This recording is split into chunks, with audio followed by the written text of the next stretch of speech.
We talk about sexual health. We talk about all the different aspects of dysfunction it can be. Is it a desire problem, arousal problem, orgasm problem, pain problem? Those are all the domains of medicine and female sexuality. So for a woman to be dismissed and to say hormones aren't important or your sex life isn't important, that's profoundly underserving 50% of the population.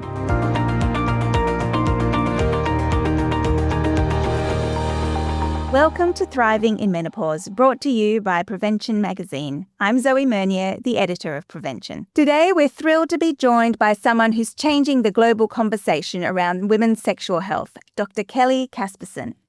She's a US urologist, author, and host of the You Are Not Broken podcast, and a fierce advocate for empowering women with science, clarity, and confidence.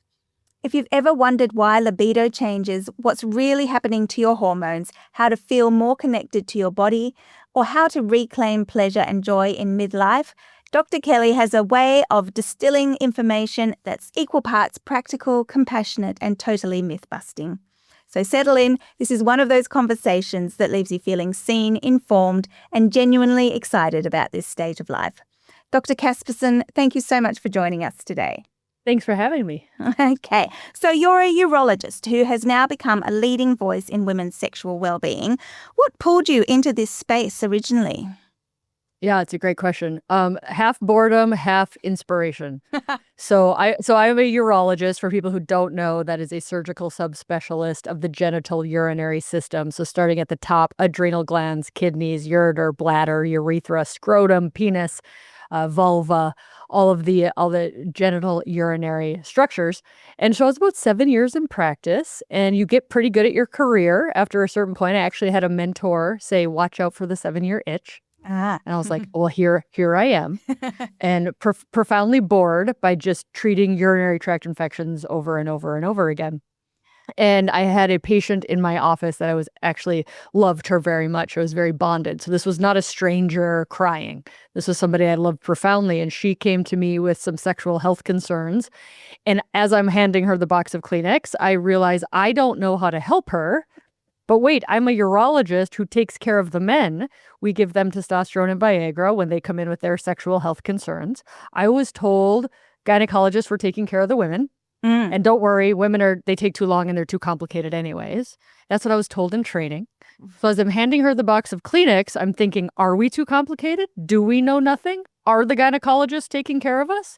And that uncovered, which is now like the second half of my career, because that was about 7 years ago. So I learned everything I could about female sexual health. And after a year, I was like, I'm not going to make a big enough difference just being a doctor in my town, because this is a worldwide problem. And so I started the podcast, the You Are Not Broken podcast, wrote the You Are Not Broken book about female sexuality. And then after that, people kept saying, but you know what happens to your sex life with menopause? But you know what happens to your sex life with menopause? On repeat, this was the question. And I was like, what happens to your sex life with menopause? What's the role of hormones? Are they important for sex lives? Oh my gosh, hormones are amazing. They actually make women live longer. That's insane. If they're so good, why are we so afraid of them? Yeah. And just started to peel the layers off the onion of hormones. So when the publisher said, will you write another book about sex? I said, well, sure, but I would like to write a book about menopause. And they said, sure, that's great. And that was wonderful that they just agreed to what I wanted to write about. And so the Menopause Moment, Mindset, Hormones, and Science for Optimal Longevity came out this past fall. It's done very well. And women are smart. They can make smart decisions, but they need the information to make the decisions based upon facts, not fear. And that's what I do. Absolutely. Absolutely. I mean, as you said, many women are undereducated and underserved when it comes to their bodies. I mean, when did you first realize the gap was so big? Was it during the research that you were doing? Yeah, well, it became to me, and how I think of this problem, I think of this as a gender bias, gender disparity in healthcare at this point. Because when men come into the doctor, we give them Viagra, we give them testosterone, we treat their issues. If a man comes in and he's like, I kind of hit the wall at 3 p.m., so I just have to slam coffee until the end of the day, but I'm really exhausted and I'm gaining weight in the middle and I'm not seeing any gains in the gym. Furthermore, I don't want to go to the gym. Furthermore, I don't want to have sex with my wife anymore. We're like, oh, well, let's check your testosterone. Let's treat you for that. Those are medical issues worthy of treatment. And then if the same complaints come in the door, but it's in a female body, we're like, that's just what aging is. Like, try a glass of wine, just deal with it. It's profound gender bias in how we deem you worthy of receiving treatments for very similar complaints. And until the gender bias is fixed, I've got a lot of work to do. Yeah, absolutely. So back on menopause, what are some of the biggest barriers to sexual well-being then during perimenopause and menopause, both biologically and emotionally? Yeah, so emotions are biologic. Just will remind everybody that the head is connected to the body and it's all the same thing. They're not separate. Because libido, sex drive, that's a brain thing, right? And what is that? What is libido? It's a motivation. It's a mood. And what happens in perimenopause? Your hormones start changing. Hormones, specifically testosterone and estrogen, help make the dopamine pathway work, the serotonin pathway work. Those are things in the brain that help with libido and feelings of well-being, feeling like myself. In fact, the data suggests 40 to 60% of women in perimenopause say, I don't feel like myself. Now, that might not sound very important to the average person, but it's profoundly important. And if you don't feel like yourself, you certainly don't feel like having sex. Yeah. Right? So hormones are very important because they help the brain function, when in fact libido is a brain function. In addition, hormones help blood flow. So in the genitals, what do you need blood flow for? You need blood flow for arousal. You need blood flow and good muscles for orgasm, right? For lubrication. You need blood flow to the vagina to have that. Hormones help blood flow. That's why hormones help with orgasm, with arousal, with decreasing, let alone that hormones just help with decreased pain. What's a common reason that women stop having intimacy? Pain. Why?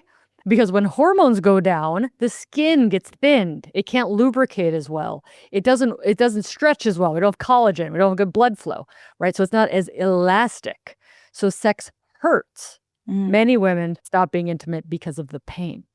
So hormones universally quite important for many different aspects. When we talk about sexual health, we talk about all the different aspects of dysfunction it can be. Is it a desire problem, arousal problem, orgasm problem, pain problem? Those are all the domains of medicine and female sexuality. So for a woman to be dismissed and to say hormones aren't important or your sex life isn't important, that's profoundly underserving 50% of the population. For sure. I mean, when it comes to libido, I think there's this idea out there that our libido naturally plummets and there's nothing that women can do about that. So what is the truth when it comes to how a libido goes throughout the lifespan? Yeah.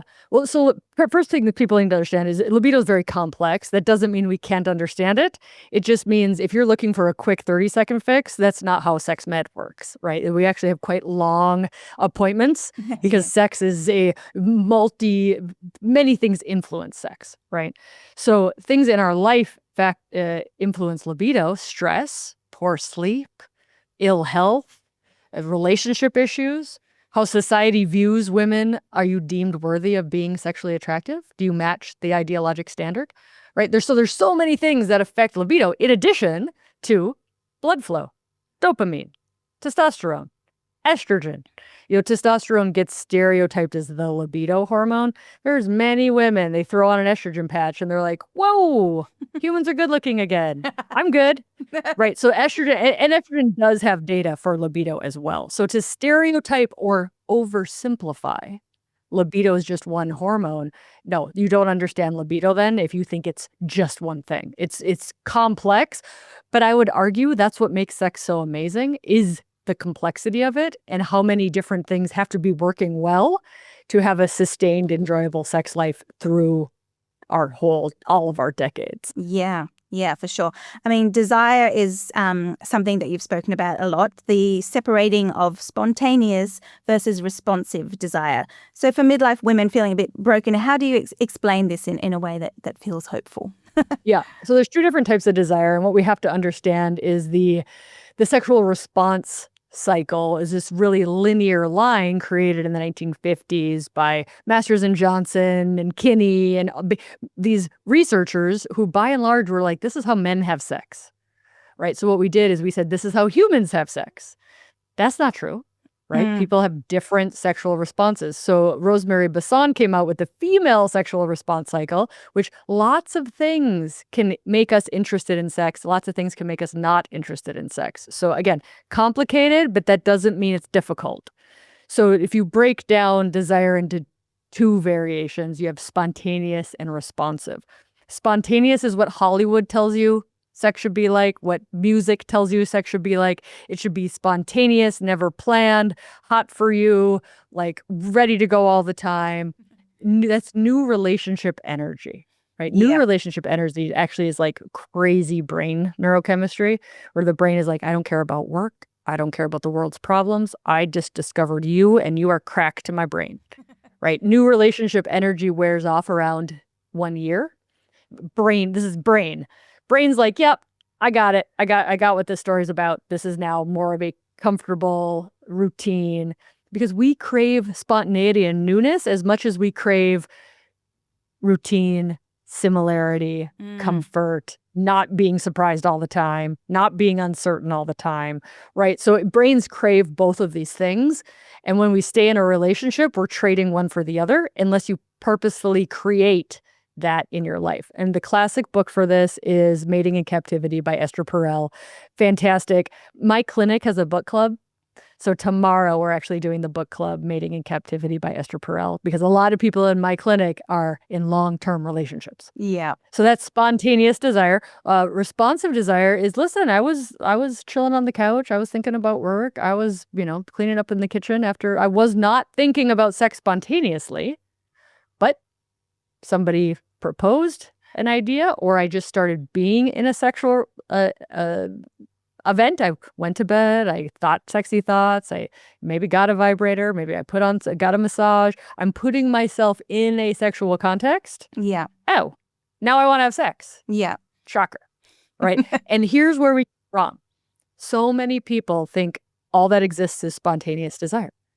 So they sit around saying, if only I had spontaneous desire, I would have a sex life. And I'm like, they are uneducated. They don't know that the people with the good sex life, they plan for that, they schedule that, they prioritize that, they go start doing it and realize, yeah, this is really good. I like it. I just wouldn't have spontaneously done this had I been doing something else, right? So it's very similar. Sex is not exceptional.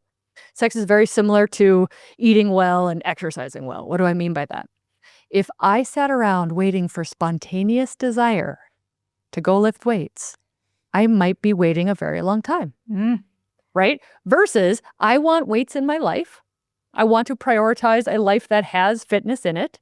So I'm going to go to the gym and put myself in a fitness context. I'm going to start lifting the weights. And oh my God, I love lifting weights. I totally forgot. Yeah. Love doing it. I'm going to complete my workout. That's responsive desire for exercise. Yeah. Right. So people are like, oh, sex is so special. Like, no, it's just like everything else. Like if I waited to spontaneously desire chopping vegetables to have vegetables in my life, it wouldn't happen. Yeah. I get fast food all the time, but I like vegetables in my life. So I'm going to prioritize it. And when I'm eating them, I'm pretty happy I prepared them. Yeah.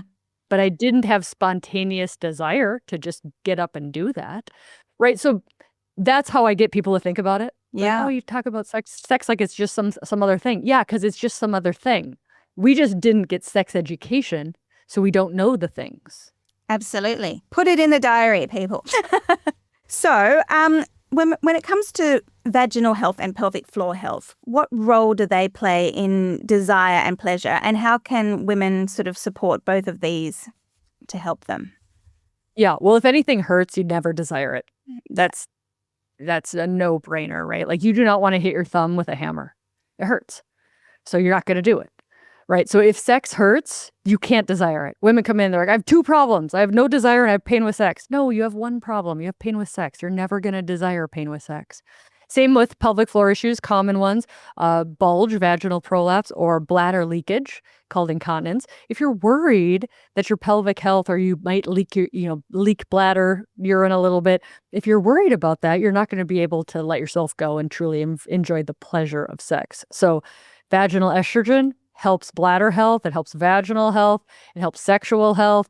Pelvic floor physical therapists, if you're experiencing pain with sex, bladder leakage, any sort of bulge or laxity, they're worth their weight in gold. Like, these are things that are out there. Most people don't know about. Like, the amount of people that don't know pelvic floor physical therapists exists.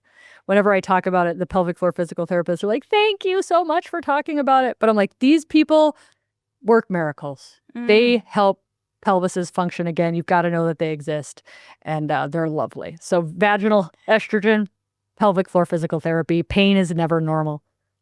Yeah, absolutely. So let's go back to hormone therapy, because that can be quite sort of confusing and a bit controversial. So what's the clearest, simplest way to explain how systemic or whole body versus local hormone therapies can help sexual function? Yeah. So when we talk about hormone therapy is a very large tent, right? When people say hormones, they're usually thinking about like an oral synthetic estrogen. That is one type of hormone therapy. A big tent of hormone therapy includes testosterone, progesterone, estrogen, systemic versus local. Local means skincare, right? Skincare for down there. So local estrogen or pelvic estrogen, or DHEA, Intrarosa. Australia has tons of people on Intrarosa, which is pelvic DHEA. It's a phenomenal product, still a prescription, but DHEA converts into both testosterone and estrogen in the pelvis. Love that product. It's great. So that's local, meaning it doesn't go into your bloodstream. Your brain's not going to see it. Your muscles aren't going to see it. Your eyes aren't going to see it. It's local. It's staying in one place. Systemic means in your brain, in your bloodstream, can help your bones, can help your muscles. That's full body. So oftentimes people are on both systemic and vaginal therapy, because remember, systemic therapy is still very, very low dose, and it's often not enough to address the pelvic health concerns. So many people are on both. Right. Yeah. So it is, yeah, you can absolutely do both safely, and yeah. And yes, we've debunked the myths about any kind of danger associated with hormone therapy as well. Well, Australia has to take your box warning off now because America did. Sorry, what was that? I said, America, I was part of this. The FDA took the box warning off of estrogen products last month. So now we're waiting for the rest of the world to catch up. That's great. Okay, now communication is key for navigating some of these issues. And obviously sometimes that can be hard, even within an intimate relationship that we've been in for a long time. So how can women start conversations with partners when sex feels painful, complicated, or different, or they're just not feeling it? Yeah. Well, many, many women with pain with sex have not told their partner. Gosh. So we got a problem, right? It's like, this is the person you're the most intimate with, and you can't tell them about pain. Like, we've got to learn how to speak up. We've got to learn how to advocate for ourselves, even in our most intimate of relationships. And then the second tip is blame me. Hey, I was listening to this podcast and I heard X, Y, and Z. I was reading this book called You're Not Broken. And did you know X, Y, and Z? Right? So like, you can bring up external stuff. Did you know that most women don't tell their partners that they're having pain with sex? Oh my gosh, I'm so glad we can talk about this. And the other thing is with talking about sex is you're not going to die. Like, you're not going to die talking about sex. And people talk about sex and they're like, I didn't die. I know. You're going to be fine. You're an adult who does difficult things. You can talk about this. And then like, you're like, oh, I didn't die. Okay, well, I want to keep talking about it. And understand that this is not a one-time conversation. This is, if you want sex in your life, you need to have conversations about sex in your life. Yeah. Like, that seems, if you want fitness in your life, got to talk about, like, I got to schedule at the gym. What do I need for optimal fitness? Do I have to get some equipment? Right? Like, again, sex is not exceptional. Stop making it exceptional. If you want it in your life, treat it like anything else that you want in your life. Now, many women feel like their bodies are changing faster than they can keep up with. What's your favorite reframe for just body confidence in midlife? Man, you're alive, dude. Like, people don't understand, because they're living now. But 47 was about what you could expect for the last 250,000 years. Yeah. And it's incredibly optimistic that we even call this midlife. right? Like how wonderful of a brand is that? That's fantastic. So now that we've reframed that our world, with all of its flaws, has absolutely amazing things that are keeping us alive longer than ever before. What an opportunity. Like, this was it, my friends. Now every other day is a gift. And if you don't do something to keep your body healthy, the default with aging doesn't look great. And I'm not talking like cosmetically. I'm like, frailty is, you ask, you want to be frail when you get old? Nobody says yes. No. Right? Everybody agrees. No, I want to be as strong as I can. All right. Well, if we all agree on that, why is the majority of women not doing anything about it? Right? Yeah. They're like, oh, those frail old people, those are other people. I'm like, no, that's you. It's if you keep this up. Yeah. Yeah. Right? And so it's really, and what helps women, to give you some hopeful tips. What's your why? Yeah. Why be strong? Why have a good sexual relationship? Why? What's your why? Because I hate it when people are like, do I need to? And I'm like, don't ever do anything because somebody else said you needed to. That's so disempowering. I want to. I choose this. I'm doing this for my 76-year-old self. Yeah. That is, just feel the energy difference of that compared to, well, Dr. Johnson said I should take hormones. My husband said I should have more sex. Like, that's a very disempowered, low energy state. So think about that. And to think about, like, yeah, your body's changing. It created life also, by the way, if you had children. Your body created life. Yeah. It's a miracle, right? So whether or not you chose to have children, your body has the possibility of creating life. Like, you're thinking about your body wrong. It is not a burden. It is a gift. And furthermore, 47 was about as good as it got for the majority of people, for all of humankind. Yeah. And so I see there's a lot of entitled people around because they didn't take the history lesson on this. So for those people out there that might not know, what are some things that women can do today that will pay off years from now? I mean, we've talked about strength training, but what other things can women do? Yeah. Strength training, don't drink alcohol, sleep, managing stress. Yep. Hormones. Yep. I mean, you guys, Australia's got a problem. Your number one killer right now is dementia. Yeah. Everything I just said decreases the risk of dementia. Right. Yep. Yes, and I think just as much as people don't want to be frail when they get older, they certainly sure as heck don't want to have dementia.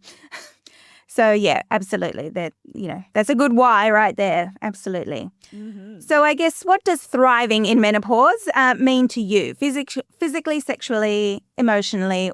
What is that definition to you? I think thriving is you figuring out who the best you is. Yeah. What do you like? Have you been doing life because of what you think other people want out of you? Or are you truly figuring out who you are, what you like, what you don't like, what you want to learn about, what do you want to accomplish with the decades we have left in an ideal world? Figuring out you and falling more and more in love with taking care of you. Yeah. Like, ultimately. Absolutely. Like, there's no better life hack. Like, you know those women who are like, she is the sheest she that she can be. It glows, right? That energy of like, stop trying to be perfect. Stop trying to do what everybody else is doing. That's not sexy. That's you trying to fit in. Yeah. Of like, figure out what makes you light up and go all in on it, man. Yeah. And as someone that works closely with women through this stage of life, what do you see when you see someone go through, have a problem, speak to you, and go through the steps to change it? How do you see their lives change? Like yesterday, I came home from clinic, so I saw people in clinic yesterday. And like, my dad, he's like, how was your day? I'm like, God, it was a fantastic day. Like, I just got like wins. Like, women are just better. Like, helping smart women be stronger and healthier and more themselves is the best job on the entire planet. And that's what I get to do with my life. But I think a lot of women, especially in midlife, they're using the routine of the past as an excuse to why things can't be different. Right. And I write about this in my book. I have a chapter on mindset of like people who are past focused. Well, I haven't been able to yet, so I probably can't tomorrow. Right? Like they're using their past as to why they can't in their future. That is nasty thinking and will keep you stuck. You must work on the mindset to become the person that you are meant to be, because you can't just keep doing things the same and expecting the outcome to be different. Do you have any special Kelly Casperson tips to get out of that way of thinking? Are there any? Well, I mean, the first thing you have to do with any mindset change is you have to see your thoughts. Right? What are you thinking? And one of the best ways to do this is, besides listening to coaching and understand coaching, is to just write it down. Right? I think I'm too old. Oh my God, you think you're too old? Like, and then once you can see your thoughts, you can challenge them. Be like, that's not true. Yeah. Or so what? Maybe it is true. What are you making it mean? Right? So working on that and all that's all coaching, mindset. But you have to see it first, and you have to see that these are your thoughts, and that your thoughts drive your actions, and your actions create the results in your life. So you better be getting pretty picky on what thoughts you're choosing to think. Absolutely. Well, on that very inspiring note, we might leave it there. So Kelly Casperson, Dr. Kelly Casperson, thank you so much for joining us today. It was an absolute honor. So much that we can take away from that. Thank you for your time. Thanks for having me. I miss Australia. I want to come back soon. Oh, we'll welcome you with open arms. Thank you. And thank you, listeners, for joining us as well. If today's episode left you feeling that you're not alone, you're not broken, and you do deserve sexual pleasure or pleasure of any kind, we'd love you to rate, review, subscribe, and share with a friend. And for more expert advice at living your best life at midlife, be sure to pick up a copy of Prevention Magazine. I'm Zoe Meunier. See you next time.